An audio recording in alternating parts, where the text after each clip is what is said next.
essa dívida que Jesus aqui contou. Eu quero crer, pelos estudos, pela pesquisa, que esta parábola ela foi contada por Jesus, mas não foi uma vivência, não foi algo real, mas foi algo que ele ilustrou para mostrar a necessidade do perdão, a necessidade, a pronta necessidade do perdão.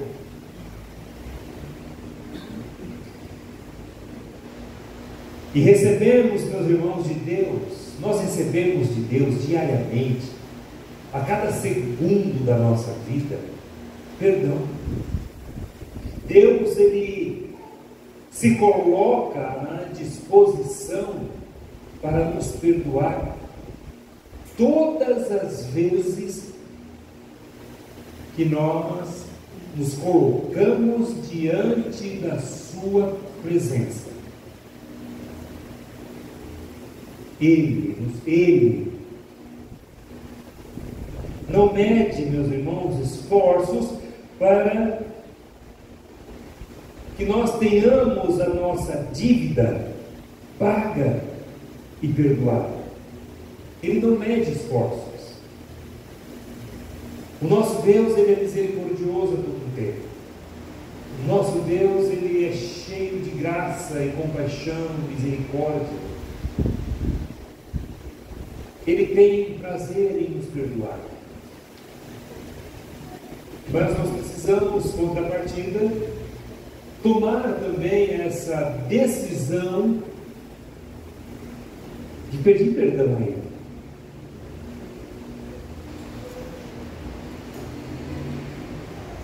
Este exemplo fica para nós em relação ao nosso próximo também. O que Deus faz conosco, meus irmãos, em relação a perdão, também deve ser feito ao nosso próximo. Eu não sei se os irmãos aqui se atentaram à leitura, mas Deus foi lá, de acordo com a parábola ilustrativa de Jesus, o homem devendo 10.000 talentos.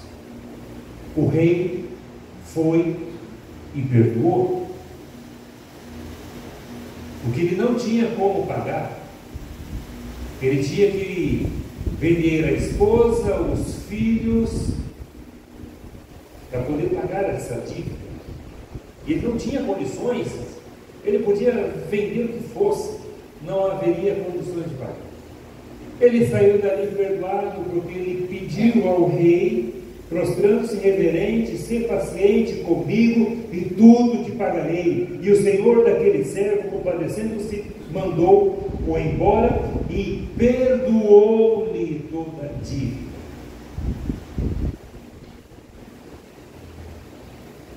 Mas só que este servo, este rei, tinha sob o seu domínio, sob as suas ordens, um servo também, que lhe devia muito menos daquilo que ele devia para o rei.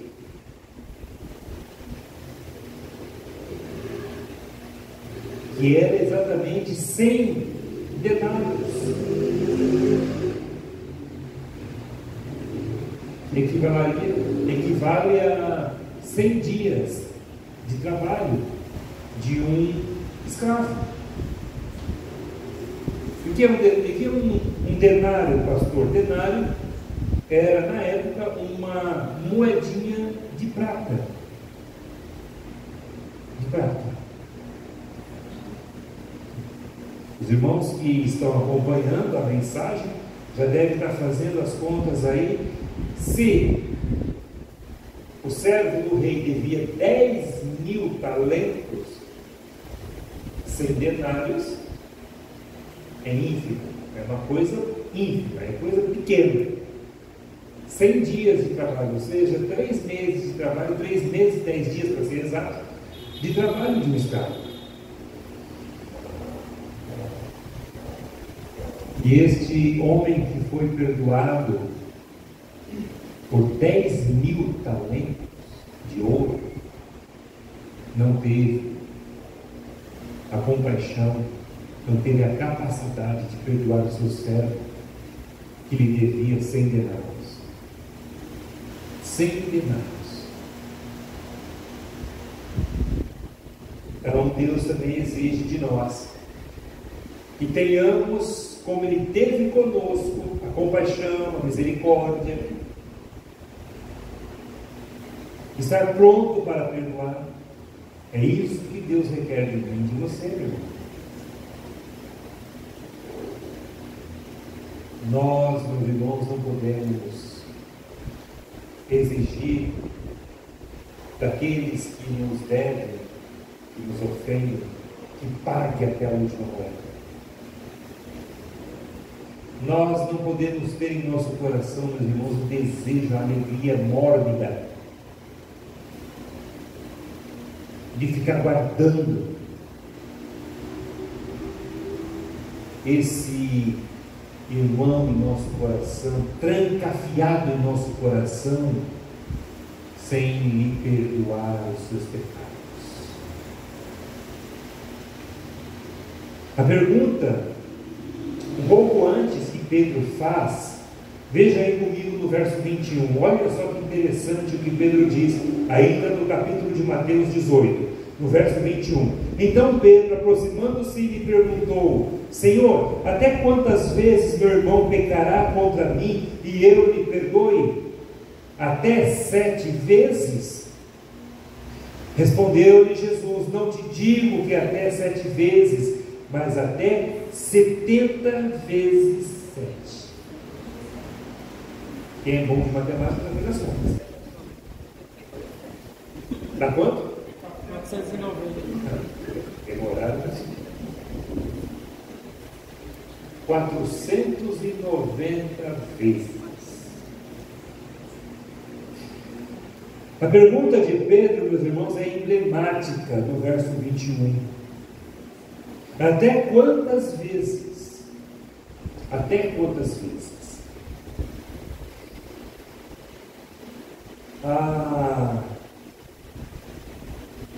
A guisa de informação, os rabinos, na época de Jesus, uma pessoa podia ser perdoada até 3 vezes. Passando disso, ela não era mais perdoada. Até 3 vezes a pessoa podia ser perdoada. Mas, pecando a 4ª vez, essa pessoa não mais receberia o perdão. Tinha que pagar. Talvez com a vida, talvez com dinheiro, talvez com trabalho, com alguma coisa, ela teria que pagar. E, portanto, a oferta de Pedro, a oferta que Pedro dá a Jesus, pergunta para Jesus, para ser melhor entendido, ele diz até 7 vezes. Ou seja, Pedro está sendo muito, mas muito generoso. Ele está dobrando esse tipo de perdão. Mas só que Jesus chega em Pedro e fala assim: olha, Pedro, eu não digo para você que até 7 vezes, mas 70 vezes 7. 490 vezes. Os irmãos conseguem entender o que Jesus quis dizer para ele? O que Jesus quis dizer para ele? Que não há limites para o perdão. Não há uma quantidade, querido. 490 vezes. Eu acho, meus irmãos, que nós, se fizermos as contas, eu não vou dizer isso durante um dia ou uma semana, mas durante um mês. Eu acho que a gente peca muito mais do que 490 vezes. Em pensamento, em atitudes, em negligências, em um monte de coisas. Dessas 490 vezes, quantas vezes os irmãos pedem perdão a Deus? 2 vezes? 3 vezes? 4 vezes? 20? 200 vezes? E as demais? A gente perde as contas, né? A gente peca tanto, meus irmãos, que a gente perde as contas. Só o fato, meus irmãos, olha só que coisa, né? Só o fato da gente não ler a Bíblia, nós estamos pecando.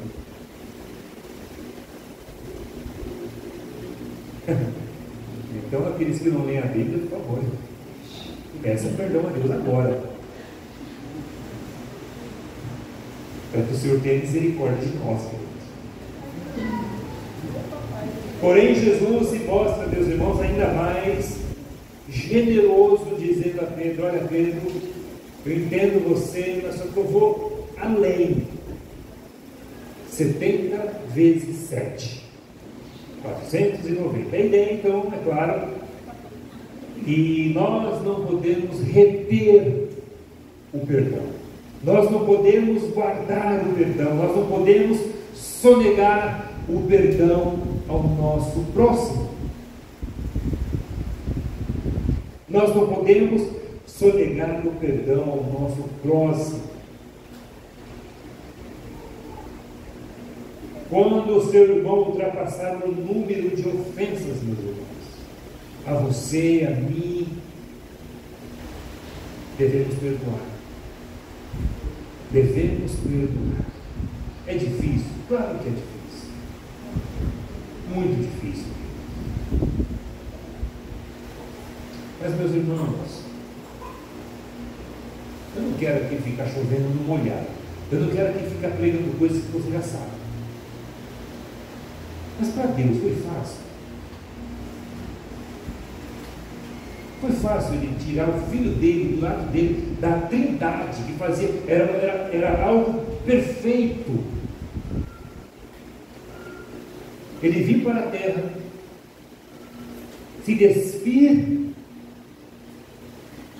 de seus poderes, se revestir de homem, ser açoitado, blasfemado, xingado, esbofeteado, ir para a cruz e receber a condenação em seu corpo de coisa que ele não fez. E ainda na cruz ele diz: Pai, perdoa-lhes porque não sabem o que fazem. Irmãos, por que é difícil a gente perdoar? Por que é difícil a gente usar as mesmas palavras de Jesus? Pai, perdoa-lhes porque o meu irmão não sabe o que ele faz. Sabe por quê, querido? Sabe por quê? Porque dentro de nós existe um negócio chamado orgulho, arrogância. Mas só que nós somos bem engraçadinhos, né? Quando a gente peca, né, a gente corre para Deus: Senhor, me perdoe, Senhor. Chega todo mansinho, finge um choro, finge um teatro diante de Deus. Ai, Senhor, me perdoe, me perdoe, me perdoe. Mas quando o nosso irmão precisa do nosso perdão, não. A gente acha que nem o rapaz que devia 10.000 talentos e teve a sua dívida paga, perdoada, mas quando chegou o seu servo, ele falou assim: você vai pagar tudo, não quero nem saber.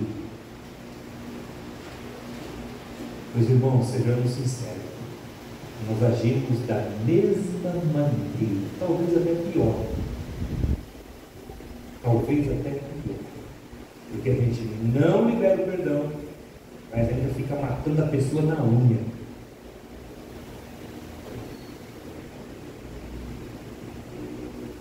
Mas Deus nos ensina.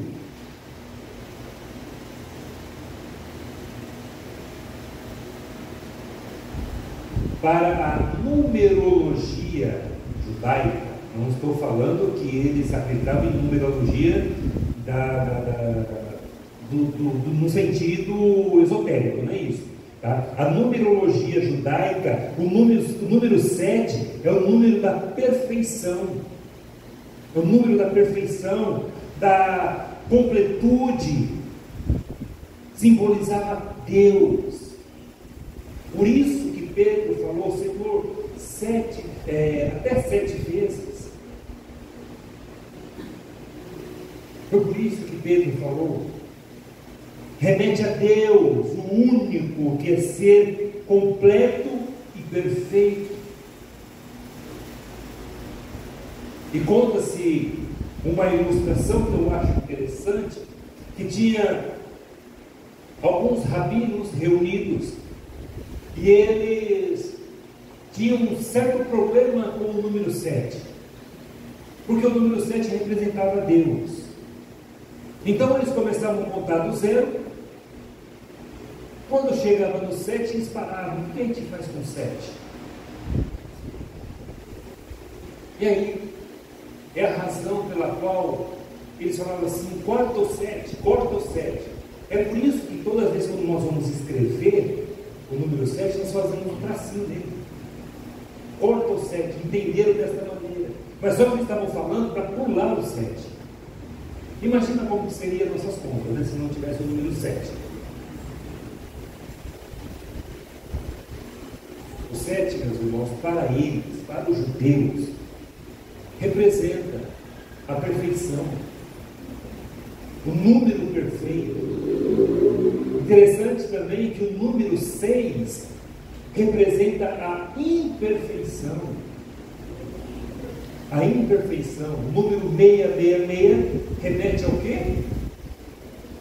A Satanás.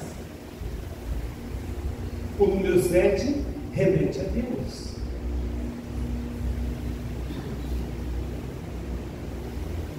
Porém, Lucas, capítulo 17, dos versos 3 a 4, eu quero que os irmãos anotem na sua Bíblia e vá comigo lá em Lucas, capítulo 17.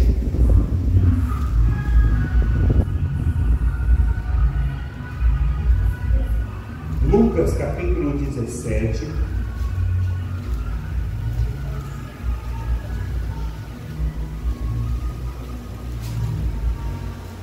Versos 3 a 4, diz assim a palavra do nosso Deus: acautelai-vos, se o teu irmão pecar contra ti, repreende-o, e se ele se arrepender, perdoa-lhe.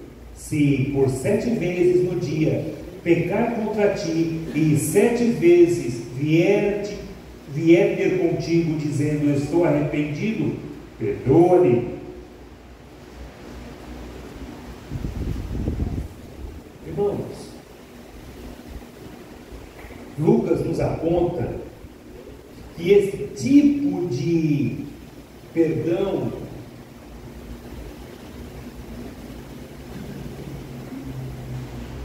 ele requer arrependimento. A pessoa precisa também se arrepender do que está fazendo, porque se você libera o perdão para o seu irmão, mas não há arrependimento nele, não tem o que fazer. O perdão não pode ficar apenas em uma atitude isolada. Tem que haver arrependimento. A pessoa também tem que ter um arrependimento. E não é remorso, porque remorso não é arrependimento. O remorso a pessoa tem, virou as costas e está fazendo de novo. O arrependimento genuíno, ela recebe o perdão, mas ela segue em frente, ela não faz mais aquele pecado, ela não comete mais aquele pecado.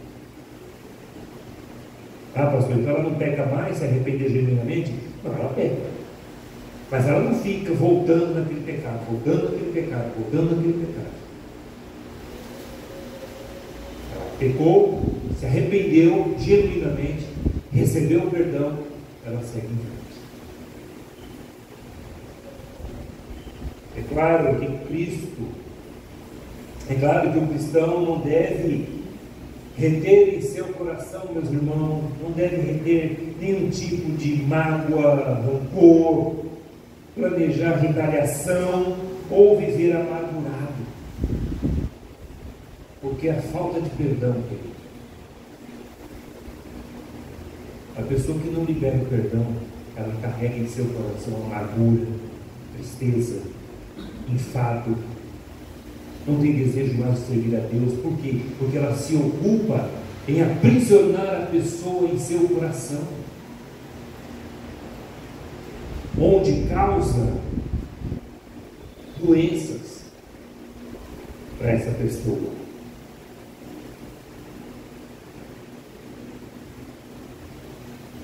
E mesmo quando não há arrependimento da parte, no entanto, se uma das partes não se arrepender, não pode haver reconciliação. Não pode haver reconciliação. Um exemplo que está me ocorrendo agora, que cabe perfeitamente aqui, é o juiz de paz, né? Infelizmente, nós podemos, qualquer um aqui está sujeito, né? Espero que não, mas sujeito a enfrentar aí um advogado para separação. Mas só que antes do advogado dar ali o aval, assinar a separação, o divórcio, ele tem ali uma reunião com os dois e tenta fazer ali a reconciliação.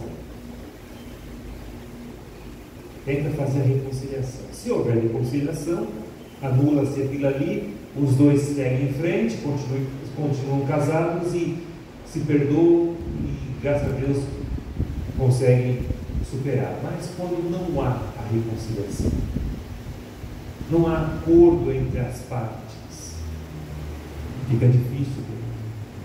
Fica difícil. Mas nem por isso, você deve negar o perdão. E a palavra do Senhor diz que nós devemos amar até quem? Os nossos inimigos. Mas eu não estou dizendo que o seu irmão de igreja é o seu inimigo.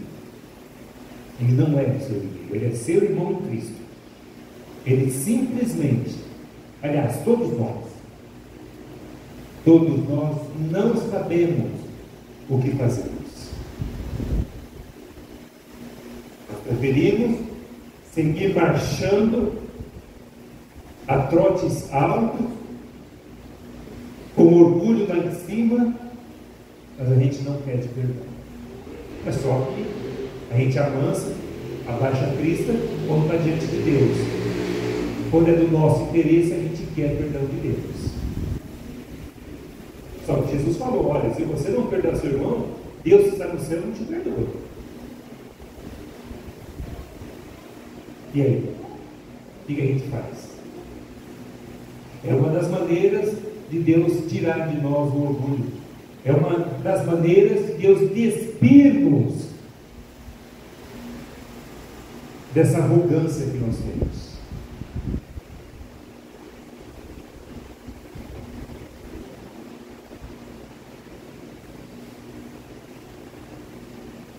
Sobre o perdão que recebemos de Deus, meus irmãos, Jesus ilustra essa verdade contando então a parábola do credor incompassivo. E é exatamente, ele usa essa hipérbole dos 10.000 talentos. E a primeira lição que eu quero trazer aqui para os irmãos é que Deus ajusta contas conosco. Deus nos chama para um ajuste de contas. Irmãos, não é nada agradável quando Deus nos chama para ajuste de contas. É perigoso. É perigoso porque nós estaremos diante de um Deus Todo-Poderoso que conhece, que sonda o nosso coração, que sabe de fato o que passa em nosso coração. Ele sabe perfeitamente quando nós liberamos o perdão de verdade. Ele sabe. Então, quando Ele nos chama para esse ajuste de contas, Ele vai ver a real intenção do nosso coração. Somos confrontados por Deus e precisamos prestar contas a Ele. Deus, meus irmãos, Ele é o supremo juiz,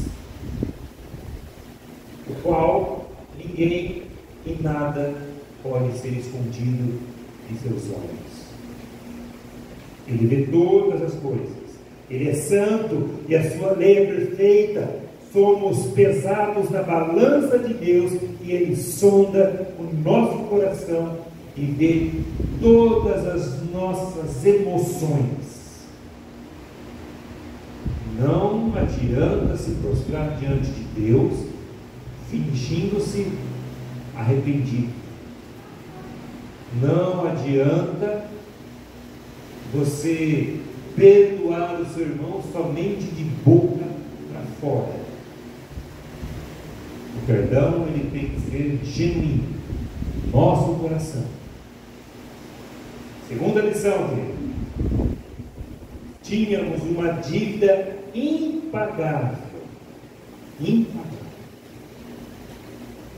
Eu e você jamais poderíamos pagar a dívida que estava sobre nós. Por mais rico que você fosse, você não conseguiria. Ou talvez alguma pessoa que nesse auditório reunisse toda a riqueza deste planeta, não seria o suficiente para pagar uma única dívida diante de Deus. Jesus usou ali uma figura de linguagem, uma hipérbole, um exagero, para tornar vívido aquilo que ele estava ensinando. 10.000 talentos, meus irmãos, era impossível que uma pessoa devesse naquela época, pois era uma soma astronômica, realmente algo impagável. Impagável. Portanto, vamos aqui fazer algumas contas. Um talento, meus irmãos, equivale a 35 quilos de ouro. Um talento equivale a 35 quilos de ouro. Quanto está valendo hoje o ouro? Eu não faço a mínima ideia. Mas não é pouco, não. Você soma isso, pega o valor do ouro hoje e soma 35 vezes. Veja o montante. Na ilustração de Jesus, este homem devia 10.000 talentos. É muito dinheiro. É muito, mas muito dinheiro. 10.000 talentos, 350 quilos de ouro. 350 quilos de ouro, querido. Você multiplica 350 vezes o valor do ouro hoje. Naquela época, impossível. Impossível. 10.000 talentos representava todos os impérios da nação daquela época.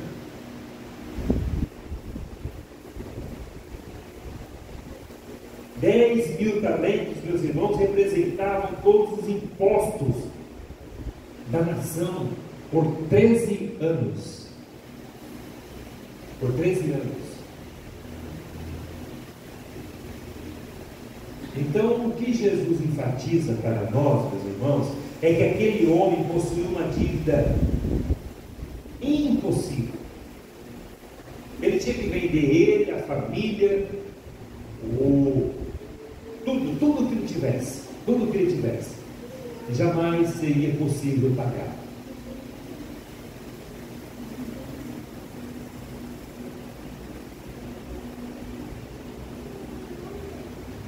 Ganhando um denário por dia, Faça as contas comigo, ganhando um denário por dia. Um denário é aquela moedinha de prata insignificante. Ganhando um denário por dia, sabe quantos anos ele precisaria para pagar essa dívida? 150.000 anos.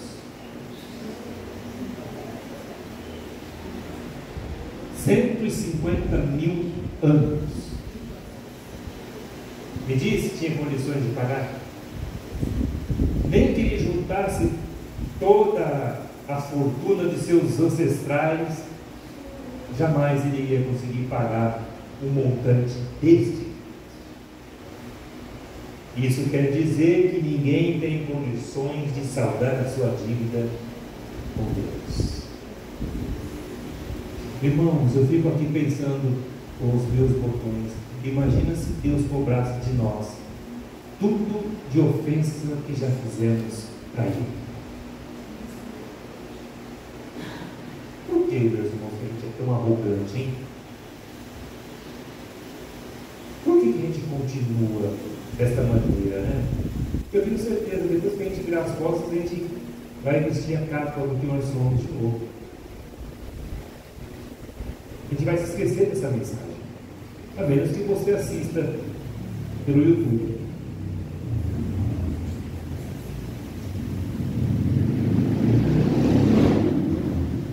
Irmãos, se não fosse pela graça de Deus, se não fosse pela misericórdia dele, a misericórdia dele, misericórdia por nós, o seu único Filho, Jesus Cristo, pagou a dívida impagável, mas o sangue dele, precioso, foi o valor exato para Deus. O valor exato para Deus, sem mais e sem menos. O sacrifício de Cristo na cruz nos proporciona condições mais que suficientes de eu dizer ao meu irmão, me perdoe. Ou, irmão, está perdoado. A sua ofensa para comigo está perdoada. Nós precisamos entender que nós não temos condições de arcar com tamanho prejuízo causado a Deus por nós. Mas Ele é Deus mais que suficiente para estender as suas mãos de graça e misericórdia e nos perdoar. De nos dar condições de deitarmos a nossa cabeça no nosso travesseiro em paz com Ele. Porque Ele nos justificou. Ele nos justificou, nos tornou justo diante dEle por mediante a fé em Cristo Jesus, que foi o seu Cordeiro Santo, imaculado, que morreu para nos salvar. A lei é perfeita e nós somos falhos, portanto, nós carecemos todos os dias, precisamos todos os dias da misericórdia infinita deste Deus. O perdão de Deus, ele é imerecido. O perdão de Deus é imerecido. Nós não merecemos o perdão de Deus. Se Deus nos destinasse ao inferno, a pagar cada centavo no inferno, Ele ainda seria justo. Mas não foi assim que Ele nos tratou. Ele resolveu nos dar uma chance. Aliás, muito mais que uma chance. Muito mais que 490 vezes. Porque desde quando nós nascemos até esse exato momento, pecamos muito mais que 490 vezes. E Ele sempre está ali pronto a nos perdoar. Agora, quando o nosso irmão pisa no nosso carro, nos ofende, a gente segura. Ofendeu a minha índole, ofendeu meu ego, machucou o meu ego. Quem ele está pensando que é?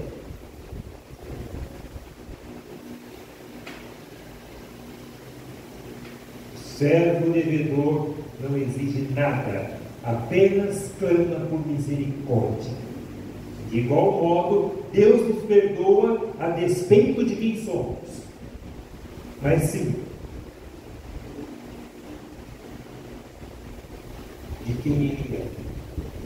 Deus não é igual a nós. Deus sempre está pronto a nos perdoar. É isso que Isaías 59 diz, que os seus ouvidos estão atentos aos nossos clamores. Deus se inclina para nos ouvir. E muitas vezes a gente não se inclina para perdoar. Nós sempre estamos suplicando o perdão de Deus e Ele pronto está para estender as suas mãos. O perdão é fruto, meus irmãos, de um coração cheio de gratidão a Deus. Se você tem gratidão a Deus pelo que Ele te fez, você certamente consegue liberar o perdão. Quando somos, meus irmãos, alvos da compaixão divina, o amor e perdão se tornam alcançáveis. Se cada um aqui dos irmãos, inclusive eu, fomos um dia alcançados verdadeiramente pelo amor de Cristo, pelo amor de Deus, pelo perdão de Deus, nós temos facilidade em poder perdoar.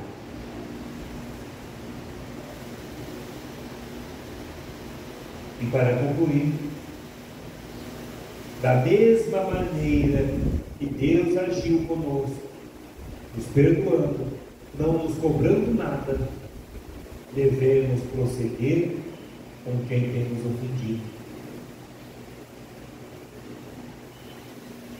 Que isso seja no ambiente do seio da igreja, na sua casa, com seu parente, com seu vizinho, com seu patrão, com seu chefe, com seu amigo de trabalho,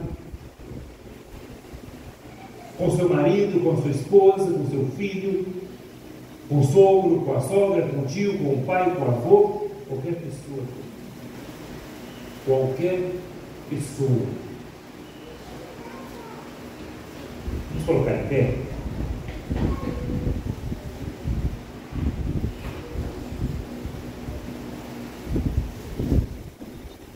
Jesus nos ensina na sua oração, lá em Mateus 6, 12. Vá comigo lá em Mateus 6. Volta lá na sua Bíblia. Volta um pouquinho, vai lá no capítulo 6, logo no comecinho.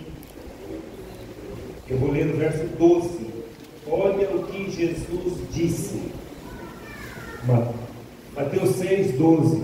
E perdoa-nos as nossas dívidas, assim como nós temos perdoado os nossos devedores. Perdoa as nossas dívidas.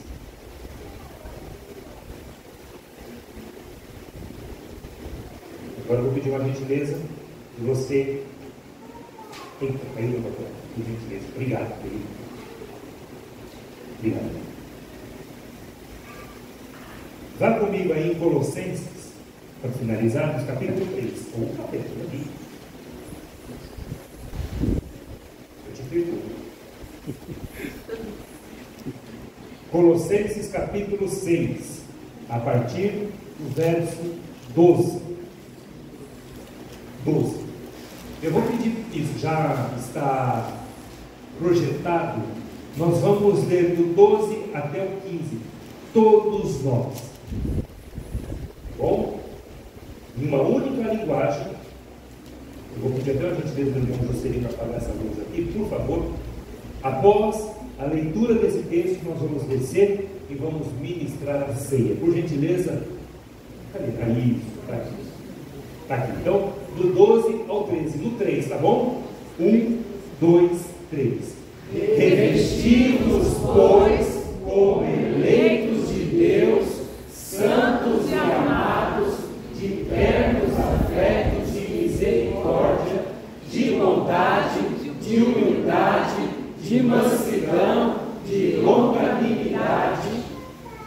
Suportai-vos uns aos outros, perdoai-vos mutuamente, caso alguém tenha motivo de queixa contra outrem, assim como o Senhor vos perdoou, assim também perdoai vós. Acima de tudo isso, porém, esteja o amor, que é o vínculo da perfeição. Amém? Vamos participar da ceia. Se você, querido, pode acelerar isso, se você, querido, até hoje, até o término da leitura desse texto, você carrega alguém em seu coração armazenado, escravizado, acorrentado por conta de falta de perdão, eu acho que essa mensagem, esse texto que nós acabamos de ler, é o suficiente para quebrar o seu coração e você pedir perdão do seu irmão.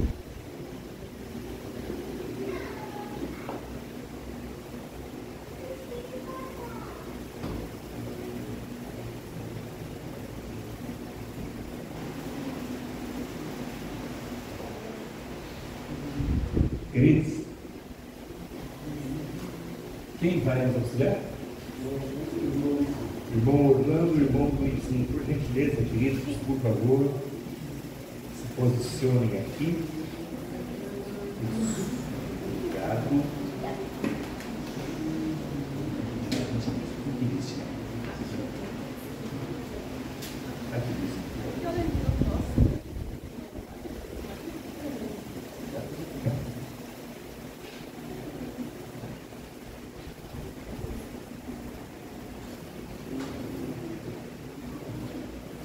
Queridos, é chegado o momento da ceia, um momento tão importante, tão sublime, uma responsabilidade, mas uma alegria muito grande também. E eu, como ministro da Palavra de Deus, como pastor da igreja, eu tenho o privilégio de realizar a ceia que Jesus realizou. Ele deu início. O nosso Mestre, o nosso Salvador, Ele deu início à ministração da ceia.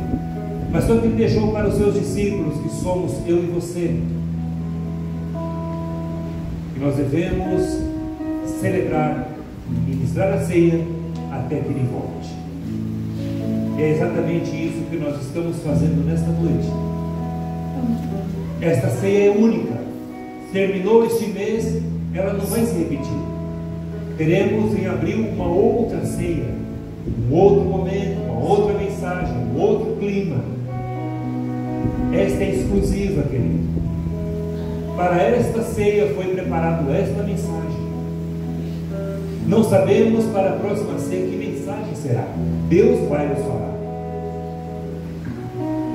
Mas eu também preciso dar um aviso aos queridos irmãos. Você, querido, que ainda não é batizado, você que ainda não entregou sua vida a Cristo Jesus, permaneça sentado. Vai chegar a sua vez, eu creio nisso. Mas também, querido, se você está em pé, eu imagino que você se colocou em pé porque o seu coração está limpo diante do Senhor. Você está em perfeitas condições diante do Senhor e diante da igreja dele para participar da ceia. Caso contrário, meu irmão, se você não estiver bem com Deus, não estiver bem com a sua igreja, se coloque sentado. No momento oportuno em que você sentir que seu coração está tranquilo, que você está bem com Deus, está bem com o seu próximo, faça parte da ceia. Mas se você está em pé, foi como dito hoje pela manhã, o coração do homem é um fórum de Deus. Só Deus pode ver o seu coração. Só Deus pode julgar o seu coração. Então eu entendo. Os diáconos também conhecem os irmãos da igreja. Os diáconos também sabem quem são membros dessa igreja. E se ele não servir a ceia para você, querido, não leve isso a mal, tá? Porque ele sabe da responsabilidade.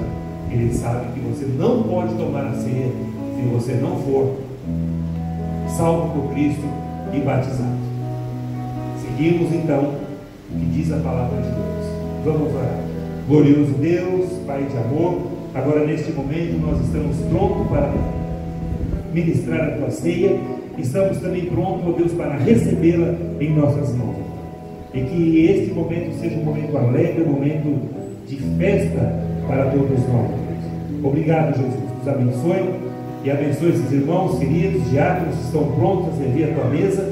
E que cada irmão que vai receber aqui, ó Deus, esteja pronto com alegria em seu coração também, Pai. Pois nós oramos e agradecemos em nome de Jesus. Amém e amém. Poder servir, queridos.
Queridos, mais uma vez, nós estamos recebendo em nossas mãos dois elementos importantes que fazem parte da ceia. Hoje pela manhã, na sala de batismo, nós, em preparação para o batismo, nós falamos sobre este mandamento, que é a ceia do Senhor, esta ordenança, que é a ceia do Senhor. E falamos exatamente dos dois elementos, explicando tudo certinho, para que ninguém tenha dúvida. E você, tem alguém que faltou? Ah, tá, pega lá, por favor. Isso, Luizinho passa o dele e cálice, né, pelo menos. Isso. E o pão, não é bom, porque está muito. Isso. Ela pegou a água, esse pão do cálice. Isso. Deixa eu tirar outro aqui. Ok. E, portanto, nós temos aqui em nossa mão um pedacinho daquilo que representa o corpo de Cristo. É um pão, ele vai continuar sendo pão. Tá? Portanto, o Senhor Jesus disse assim: e tomando um pão, tendo dado graças, o partiu e lhes deu, dizendo: isto é meu corpo, oferecido por vós, fazei isto em memória de mim. Portanto, quando nós participamos da ceia, nós comemos o pão em memória de Cristo. Portanto, comamos.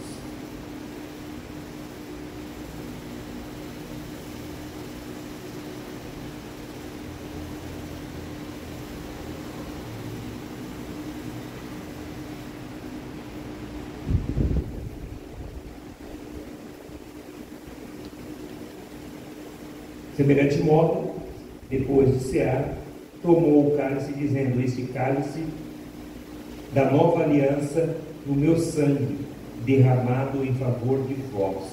Todavia, a mão do traidor está comigo à mesa. Jesus, ele se referiu, é claro, a Judas, que também fazia parte daquela mesa. Mas a verdade, querido, a ceia serviu somente para os 11, porque para Judas não teve efeito algum. Portanto, querido, que nós sejamos de fato parte dos 11, aqueles que de fato amam a Cristo Jesus. Tomamos o cálice.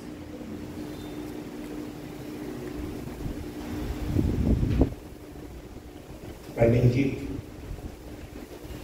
obrigado, Jesus.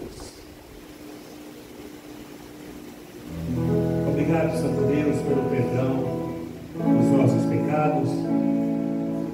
E o Senhor sempre está pronto, ó Deus, para nos perdoar. O Senhor sempre se coloca à disposição para nos perdoar, mas muitas vezes, quando nós precisamos liberar o perdão, não estamos tão prontos assim, Pai. Mas que o Senhor nos ensine com teu exemplo, Pai. Que leiamos mais a palavra do Senhor e vimos o Senhor Jesus perdoando os pecados. Quando não olhamos para a cruz e vimos Ele ali, naquela cruz, dizendo: Pai, perdoa-lhes porque não sabem o que fazem. Que a tua igreja, Jardim Leme, aprenda a perdoar. Obrigado, Pai. Nos abençoe e nos dirija. Nós pedimos em teu nome, no nome santo de Jesus. Amém. E amém.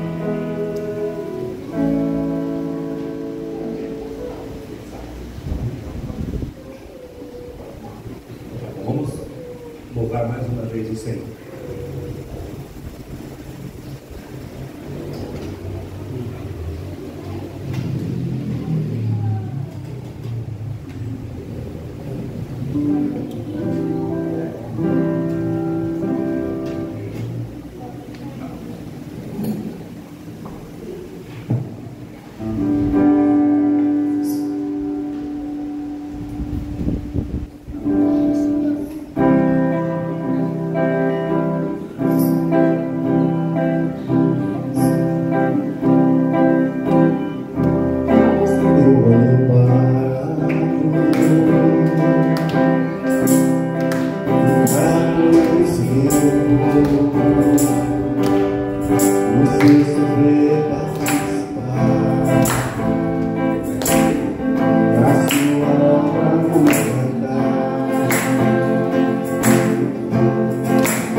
Quebrantado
Feche seus olhos, agradeça a Deus por mais um domingo na casa do Senhor, por aquilo que Ele pôde proporcionar a você. Desejo do meu coração que esta semana seja uma semana de bênção para você, toda a sua família, e de fato você consiga realizar os seus desejos, mas que seus desejos estejam alinhados com a vontade do Senhor. Que você vá para a sua casa em paz, em segurança, descanse em paz, descanse em segurança, e se aprovera ao nosso Deus que amanhã cedo você consiga levantar da sua cama, ir trabalhar, ter a sua semana de trabalho abençoada. Pai bendito, louvado seja o teu santo nome. Chegamos, ó Deus, ao encerramento deste culto, ó Deus, deste dia abençoado na tua santa presença. E agora nos conduz em paz. Nos dê uma noite tranquila na tua santa presença, aquele sono gostoso e reparador para cada um de nós. Inclusive, ó Deus, também que a tua bênção alcance aqueles que não puderam vir. Que o Senhor nos abençoe também onde quer que eles estiverem, Pai. Obrigado, Jesus querido. Dá-nos a tua graça e perdoa os nossos pecados, porque nós oramos no nome santo de Jesus. Amém e amém. Que a graça do nosso Senhor Deus, o amor e a compaixão do nosso Senhor e Salvador Jesus Cristo e a santa consolação do Espírito Santo esteja sobre a igreja em Jardim Leme, hoje e todo sempre. Amém, amém e amém. Deus abençoe.